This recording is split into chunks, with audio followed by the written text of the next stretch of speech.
இந்த காலை ஜெபத்தின் மூலம் உங்களை சந்திப்பதில் மிகுந்த மகிழ்ச்சி அடைகிறேன்.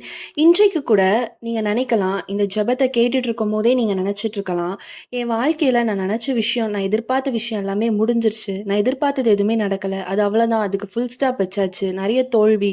நான் எக்ஸாம் எழுதிட்டேன். ஆனா அதில நான் ஃபெயில் ஆயிட்டேன். அவ்வளோதான் எனக்கு முடிஞ்சிருச்சு. நான் எதிர்பார்த்த காரியம் எனக்கு முடிஞ்சிருச்சு. இனிமேல் என்ன நடக்க போகுது? இனிமே எப்படி நான் இதுலேருந்து வெளிய வர முடியும்? இனிமேல் எனக்கு யாரு ஹெல்ப் பண்ணுவா?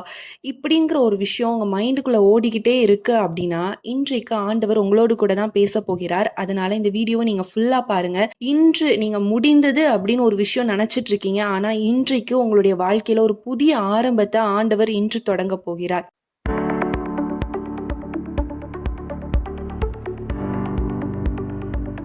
வேதத்துல நம்ம ஒரு காரியத்தை குறிச்சு தான் நம்ம தியானிக்க போகிறோம். யார் அப்படின்னு பாத்தீங்கன்னா, நமக்கு தெரிந்த ஒரு நபர் எஸ்தரை குறிச்சு தான் இன்றைக்கு நம்ம பார்க்க போறோம். யார் அவங்க அப்படின்னு பாத்தீங்கன்னா, நம்மள மாதிரி ஒரு சாதாரண ஒரு நபரா தான், ஒரு மனிதராக அவங்க காணப்படுறாங்க. ஆனா தேவன் அவங்கள உயர்த்தின விதம், தேவன் அவங்கள வழிநடத்தின விதம் எல்லாமே தொடர்ந்து நம்ம வாசிச்சு வந்தோம்னா அதுல நம்ம பார்க்கலாம். ஃபர்ஸ்ட் அவங்களுக்குன்னு ஒரு எதிர்காலம் இருக்காது. அவங்க நினைச்சிருப்பாங்களா அவங்க லைஃப் இப்படி மாறும்னு நினைச்சிருப்பாங்களா நீங்க யோசிச்சு பாத்தீங்கன்னா கண்டிப்பா கிடையாது. ஆனா ஆண்டவர் என்ன பண்றாருன்னா, ஒரு அந்தஸ்து, ஒரு பேரை ஆண்டவர் என்ன பண்றாருன்னா, ராணி அப்படிங்கிற ஒரு அந்தஸ்தை என்ன பண்றாருன்னா ஆண்டவர் கொடுக்கிறாரு. அவங்க எதிர்பார்த்திருக்கவே மாட்டாங்க. எதிர்பார்க்காத சூழ்நிலையில ஆண்டவர் கொடுக்கிறாரு. அப்ப என்ன ஆகுது அப்படின்னா, ஆமான் அப்படிங்கிற ஒரு நபரால என்ன ஆகுதுன்னா, அங்க அவங்களோட யூத குலத்துக்கே ஒரு பிரச்சனை வருது. அவங்க யூத குலத்துல இருக்க எல்லாத்தையுமே அழிக்கப்படணும் அப்படிங்கிற ஒரு பிரச்சனை வரும் பொழுது, இங்க என்ன நடக்குது அப்படின்னு பாருங்க.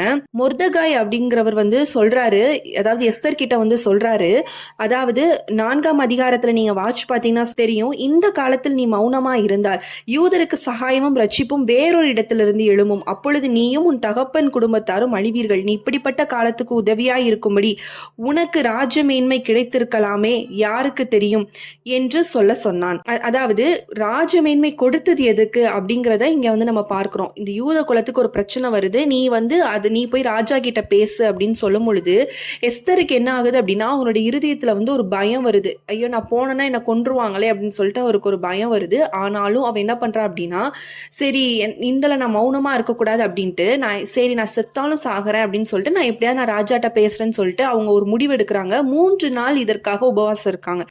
அவங்க சுற்றி இருக்கிற அவங்க வேலைக்காரிகள், அவங்களோட இனத்தார் எல்லாத்தையுமே நான் 3 நாள் எல்லாருமே உபவாசம் இருங்க அப்படிங்கிற காரியத்தை அங்க சொல்றத பாக்குறோம். உபவாசமும் இருக்கிறாங்க.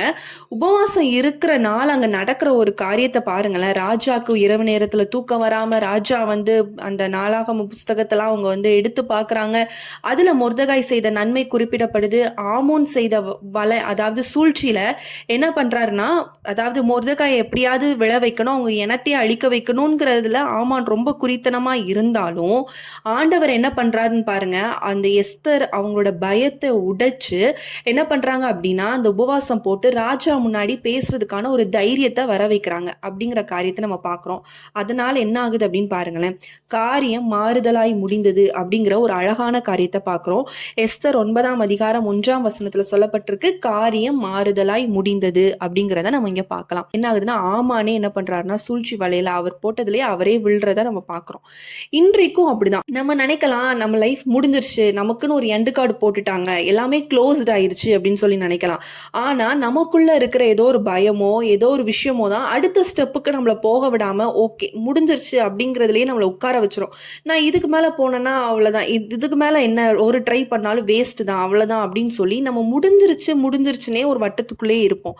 ஆனா ஆண்டவர் இன்று உங்களுக்கு சொல்றாங்க, காரியம் மாறுதலாய் முடிய போகுது. நீ எதிர்பார்த்துட்டு இருக்க இந்த விஷயம் முடிஞ்சிருச்சு அப்படின்னு, ஆனா இது முடியல. உன்னால பல பேருக்கு ஆசீர்வாதம் வரக்கூடிய அளவுக்கு நான் உன்னை கொண்டு போய் ஆசீர்வதிக்க போகிறேன். அதாவது நீங்க வச்சிருக்கிற திட்டம் சின்னதா இருக்கலாம். அதாவது நான் குடும்பத்துக்கு மட்டும் நான் பிளெஸிங்கா இருந்தா போதும், குடும்பத்துல நான் மட்டும் எனக்கு ஒரு வேலை கிடைச்சு என்னோட தேவை மட்டும் சந்திக்கப்பட்டா போதும் அப்படின்னு நீங்க நினைக்கிறீங்க. பட் ஆண்டவர் உங்களை குறிச்சு வச்சிருக்கிற திட்டம் பெருசா இருக்கு. அந்த திட்டத்துக்கு போக முடியாதபடி சில தடைகள், சில தோல்விகளை நீங்க பாக்குறீங்க. அந்த தோல்வியில என்ன பண்றீங்க அப்படின்னா, முடங்கியும் போயிறீங்க. அதுலேருந்து மேலே ஏறி வர முடியாதபடி சில தடைகளும் காணப்படுறத நீங்கள் வந்து பார்க்கலாம். இன்றைக்கு ஆண்டவர் உங்களுக்கு ஒரு வாக்குத்தத்தமாக கொடுக்குறாரு. காரியம் மாறுதலாய் முடிந்தது. நீங்கள் எதிர்பார்த்துருக்கிற காரியங்கள் எல்லாமே முடிஞ்சிருச்சுன்னு உங்கள் லைஃப்பில் தோல்வியை பார்த்து நீங்கள் இனிமேல் எதிர்பாராத காரியங்கள், அதாவது நீங்கள் நினைக்காத, நீங்கள் கிரகிக்க முடியாத சில காரியங்கள் உங்கள் வாழ்க்கையில் நடக்க போகுது. அதை நீங்கள் பெற்றுக்கொள்ள போறீங்க. எஸ்தரோட வாழ்க்கையில் அவங்க எப்படி தைரியமாக ஒரு ஸ்டெப் ராஜா முன்னாடி நான் பேசுறதுக்கு அவங்க ஒரு ப்ரிப்பரேஷன் பண்ணுறாங்க. ஒரு உபவாசம் போட்டு அதுக்காக அவங்க ப்ரிப்பரேஷன் பண்ணி அதற்கான எஃபர்ட் போடும்போது என்ன பண்றாரு அப்படின்னா, ஆண்டவர் அங்க வந்து ராஜாவோட இருதயத்துல கிரியை செய்கிறார்.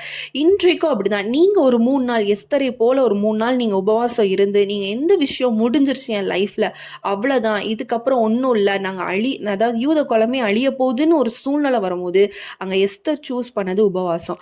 அங்க உபவாசம் இருக்கும் பொழுது ஆண்டவர் பெரும் அந்த தேசத்தையே, அந்த ஜனத்தின் அந்த மக்கள் எல்லாவற்றையும் ஆண்டவர் என்ன பண்ணாருன்னா காப்பாற்றினார். அதே மாதிரி ஆமோன் மாதிரி உங்க வாழ்க்கையில பெருசா மனுஷங்க மூலமாவே உங்களுக்கு தடைகள் வந்துகிட்டே இருக்கலாம்.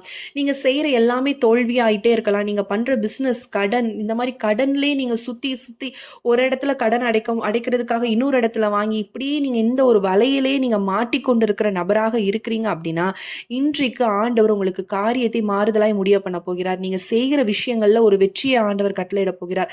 நீங்க பலருக்கு கொடுக்கிற வண்ணமாக ஆண்டவர் உங்களை உயர்த்துவதற்காகத்தான் இந்த வீடியோவை ஆண்டவர் பார்த்து உங்க கூட பேசி கொண்டிருக்கிறார். ஸோ நம்ம இன்றைக்கு நம்ம ஜெபிக்க போறோம். ஆண்டவரே, என்னுடைய வாழ்க்கையில எல்லாமே முடிஞ்சிருச்சுன்னு நான் நினைக்கிறேன், எல்லாமே முடிஞ்சு போச்சு அப்படின்னு நினைச்சாலும் எனக்குள்ள ஒரு விசுவாசம் இருக்கு, நீங்க எனக்காக காரியத்தை மாறுதலாய் மாற்ற பண்ணுவீங்க அப்படிங்கிற விசுவாசத்துல தான்ப்பா நான் ஓடிட்டு இருக்கேன். நீங்க எனக்கு இன்றைக்கு செய்யுங்க. இன்றைக்கு கேட்ட வார்த்தையின்படி எனக்கு நீங்க செய்து முடிங்க. நான் யாக்கோபு மாதிரி நான் உங்களை விட மாட்டேன், நான் உங்களை உறுதியா நான் பிடிச்சுக்கிட்டேன், எனக்கு நீங்க அற்புதம் செஞ்சே ஆகணும்னு இன்றைக்கு நம்ம ஒரு வைராக்கியமாக ஒரு விசுவாசத்தோடு ஜெபிக்கும் பொழுது உங்களுடைய வாழ்க்கையில ஆண்டவர் காரியத்தை மாறுதலாய் முடிய பண்ண போகிறார். எல்லாரும் நம்ம கண்களை மூடி நம்ம ஜெபிக்கலாம். ஸ்தோத்திரம் ஆண்டவரே. ஷப்பா, அந்த காலை வேளையில கூட கர்த்தாவே நீர் எங்களோடு கூடப்பா பேசி இருக்கிறீரப்பா ஆண்டவரே.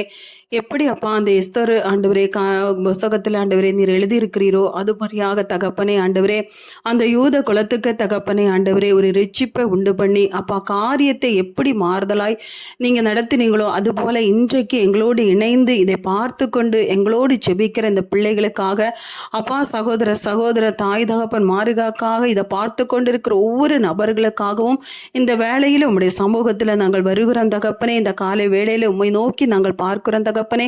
ஏசப்பா, நீங்க எப்படி ஆண்டவரே ஆண்டவரே காரியத்தை மாறுதலாய் முடிய பண்ணினீரோ அதுபோல தகப்பனே இதை பார்த்து கொண்டிருக்கிற ஒவ்வொரு பிள்ளைகளுடைய வாழ்க்கையிலேயும் அநேக பாடுகள், பிரச்சனைகள், இந்த காரியம் முடியல, அவ்வளோதான் முடிஞ்சிருச்சு அப்படின்னு சொல்லி எவ்வளவோ காரியங்கள் அப்பா கலங்கி தவித்து கொண்டிருக்கிறாங்க தகப்பனே. அப்பா, அந்த காரியம் முடியல என்று சொல்லி கர்த்தாவே நீர் அதை மாறுதலாய் மாற்றுகிறவராய் கூட இருக்கிறீர் தகப்பனே. இந்த நாளிலே எங்களோடு இணைந்து ஜெபிக்கிற ஒவ்வொரு பிள்ளைகளோட வாழ்க்கையில இருக்கிற பிரச்சனைகள் அப்பா, ஒவ்வொருவருக்கும் ஒவ்வொரு விதமான பிரச்சனைகள் இருக்கும். ஆவியானவரே, அது எல்லாவற்றையும் நீர் பார்த்து கொண்டிருக்கிறீரப்பா. அவங்க பிரச்சனைகள், அவங்க ஓடுகிற ஓட்டங்கள், கண்ணீர்கள், வேதனைகள் அப்பா, எவ்வளவோ ஒரு நெருக்கப்பட்ட ஒரு சூழ்நிலைகள், கடன் பிரச்சனைகள், கடன் அடைக்க முடியாமல் கடன்களுக்கு மேலே கடன்கள் வாங்கி அப்பா பிள்ளைகள் பண்ணுகிற எல்லா காரியத்தையும் நீர் இந்த வேலையில பார்க்கிறீர் தகப்பனே. எங்களோடு இணைந்து ஜெபிக்கிற இந்த பிள்ளைகளுடைய வாழ்க்கையில கர்த்தாவே நீர் அப்பா காரியத்தை ஆண்டவரே மாறுதலாய் மாற்ற உம்மலால முடியும் ஆண்டவரே. ஷப்பா, நீங்க அப்பா அற்புதத்தை செய்ய வேண்டுமாய் உம்முடைய கரங்களில இந்த வேலையில ஒப்பு கொடுத்து நாங்கள் ஜெபிக்கிறோம் அப்பா ஆண்டவரே. ஷப்பா, அந்த எஸ்தர் அப்பா அந்த குலத்துக்காக ஃபாஸ்டிங் போட்டு ஜெபிக்கும் போது அங்க ஒரு மாறுதல் வந்தது மாதிரி தகப்பனே.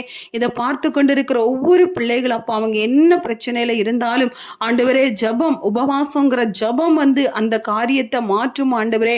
முடியாதென்று நினைக்கிற காரியத்தையும் முடிய பண்ணும் தகப்பனே. இந்த நாளில் அப்பா பார்த்து கொண்டிருக்கிற ஒவ்வொரு பிள்ளைகளும் தகப்பனே அப்பா ஜெபித்து அந்த ஜெயத்தை பெற்றுக்கொள்ள தகப்பனே அப்பா நீங்க உதவி செய்யுங்கப்பா.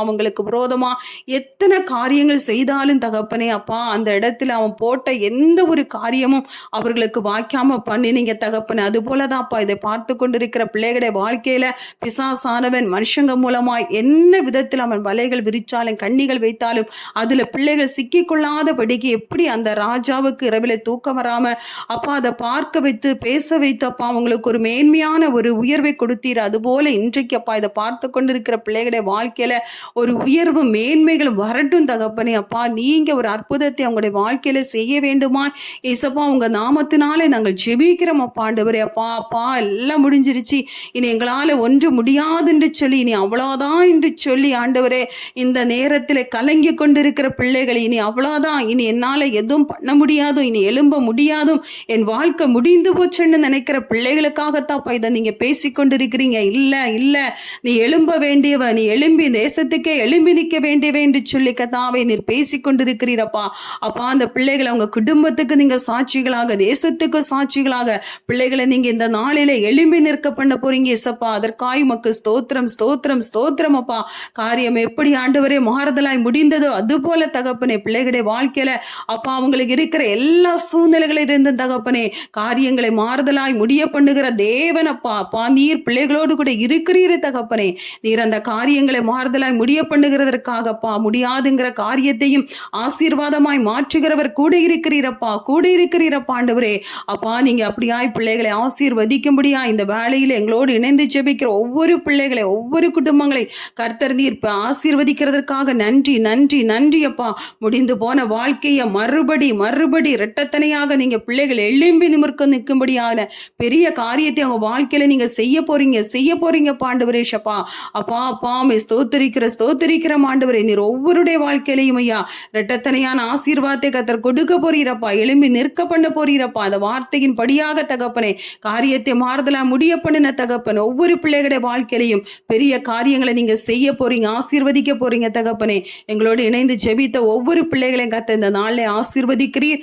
அவங்க முடியாது என்று நினைத்த ஒவ்வொரு விஷயத்திலையும் ஒரு துவக்கத்தை கர்த்தர் உண்டு பண்ணுகிறீரப்பா.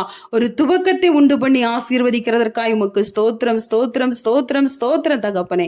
உம்முடைய கரங்களை எங்களை தாழ்த்தி ஒப்பு கொடுக்கிறோம் எங்க நல்ல பிதாவே, ஆமென். என் ஆத்மாவே கர்த்தரை ஸ்தோத்திரி, என் முழு உள்ளமே பரிசுத்த நாமத்தை ஸ்தோத்திரி. என் ஆத்மாவே கர்த்தரை ஸ்தோத்திரி, கர்த்தர் செய்த சகல உபகாரங்களையும் மறவாதே. ஆமேன். இந்த நாளிலும் இந்த கேட்ட வார்த்தையின்படி கர்த்தர் உங்களுடைய வாழ்க்கையில ஒரு மாறுதலான ஒரு விஷயம் முடிந்தது அப்படின்னு நீங்க நினைக்கிறீங்க. பட் ஆண்டவர் இன்றைக்கு ஒரு புதிய துவக்கத்தை உங்களுடைய வாழ்க்கையில வைத்திருக்கிறார். அந்த விசுவாசத்தோடு இந்த நாளை தொடங்குங்க. கர்த்தர் நிச்சயமாய் உங்களை ஆசீர்வதிப்பார். இந்த ஜெபம் உங்களுக்கு ஆசீர்வாதமாக இருந்திருக்கும் என்று சொல்லி நாங்கள் கர்த்தருக்குள் விசுவாசிக்கிறோம்.